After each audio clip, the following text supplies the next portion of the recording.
గుంటూరులోనూ petrol బంకుల దగ్గర వాహనదారులు బారులు తీరారు. పెట్రోల్, డీజిల్ దొరకదనే భయంతో వాహనదారులు పెట్రోల్ బంకుల దగ్గరకు భారీ ఎత్తున తరలి వచ్చారు.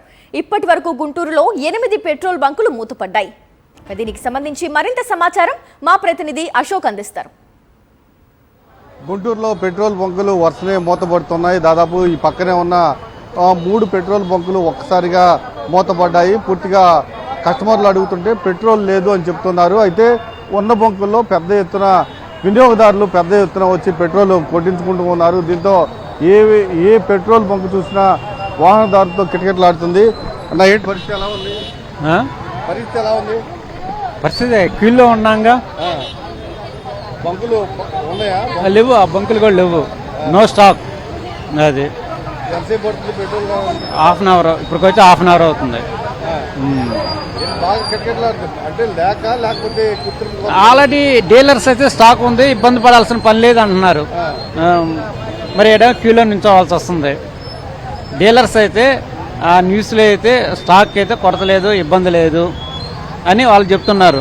క్షేత్రస్థాయిలో పరిస్థితి ఎలా ఉంది? క్షేత్రస్థాయిలో క్యూలో నిలబడాల్సి వస్తుంది.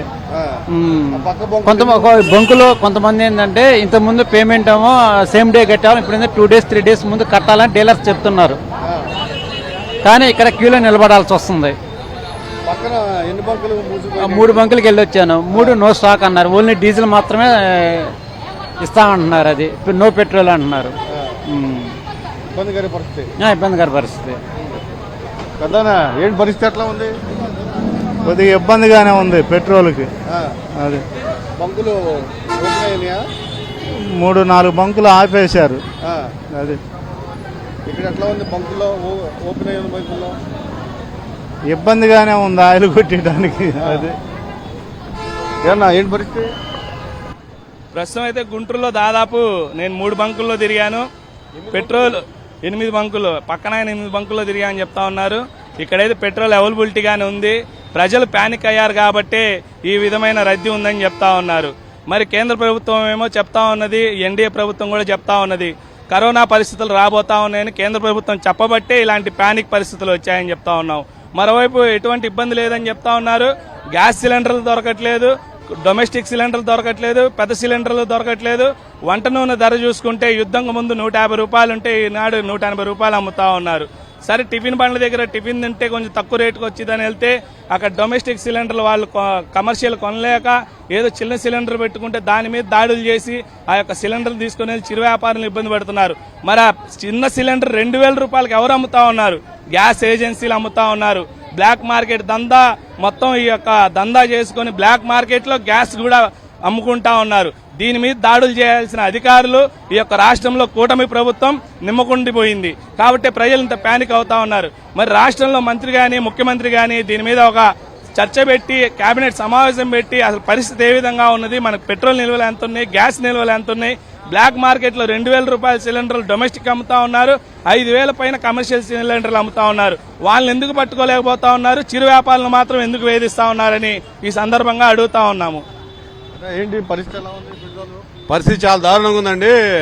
మనిషి అనేవాడు ఎవడైతే ఉన్నాడో వాడు సామాన్యుడు చాలా రకాల ఇబ్బంది పడుతున్నాడు. ఇటువంటి సిచ్యువేషన్ లాక్డౌన్ టైంలో కూడా రాలేదు యాక్చువల్గా.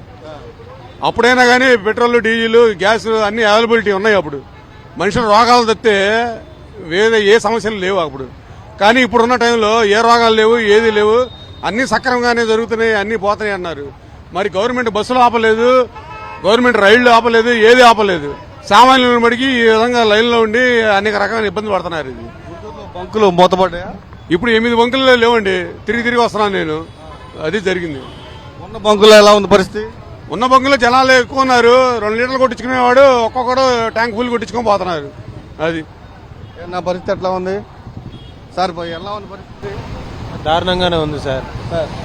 టీవీల్లో న్యూస్లోనేమో ఇదిగో ఉన్నాయి, అన్ని స్టాకులు ఉన్నాయి అని చెప్పేసి మాట్లాడుతున్నారు. పరిస్థితి బయటకు వచ్చి చూస్తేనేమో ఈ రకంగా ఉన్నాయి. మేము అల్లాడి ఎంప్లాయీస్ ఇబ్బంది పడుతున్నారు బాగా.